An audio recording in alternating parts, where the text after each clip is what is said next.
ముఖ్యమంత్రి గారు, consult minister గారు ఏదైతే మేజ్ కానీ ప్యాడీ కానీ వర్షాలు వచ్చే పరిస్థితులు ఉన్నాయి, తొందరగా లిఫ్ట్ చేయాలని వాళ్ళు ఆదేశాలు ఇచ్చడం జరిగింది. ఆ ఆదేశాల మేరకు మేము కలెక్టర్ గారు కానీ కన్సల్ట్ అధికారులకు కానీ ఎక్కడ కానీ మేజ్ కానీ వడ్లు కానీ బ్యాగులు ఎక్కడ నుండా మీరు తీసుకొచ్చుకోండి, మీకు ఆల్టర్నేట్స్ బ్యాగ్ ఇస్తారు.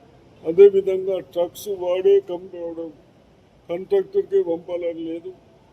మీ దగ్గర ట్రాక్టర్లు ఉన్నా తీసుకురండి, లారీలు ఉన్నా తీసుకురండి, చిన్న వెహికల్ ఉన్నా తీసుకొచ్చి మీ పక్కన గోదామ్స్ ఎక్కడ ఉన్నాయో అక్కడ డంప్ చేయాలి, అక్కడ స్టోర్ చేసుకోవచ్చు.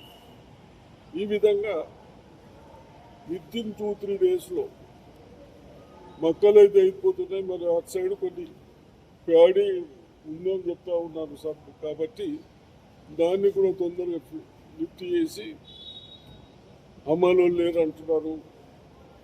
నేను రైతులకు కూడా రిక్వెస్ట్ చేస్తూ ఉన్నాను, మనము కొన్ని అవసరమైతే నింపకుంటే మొక్కలు కానీ వడ్లు కానీ చెడిపోయే ప్రమాదం ఉంది. కాబట్టి మరి ఎక్కడన్నా మనం నింపుతామా ఇంకోళ్ళతో నింపిస్తామా, ఆ అమలులోనే రావాలా, బీహార్లోనే రావాలంటే ఇది కరెక్ట్ స్టెప్ అవుతున్నారు. కాబట్టి తప్పనిసరిగా గవర్నమెంట్ వంతు మేము జోకటానికి తీసుకోవటానికి తయారున్నాము.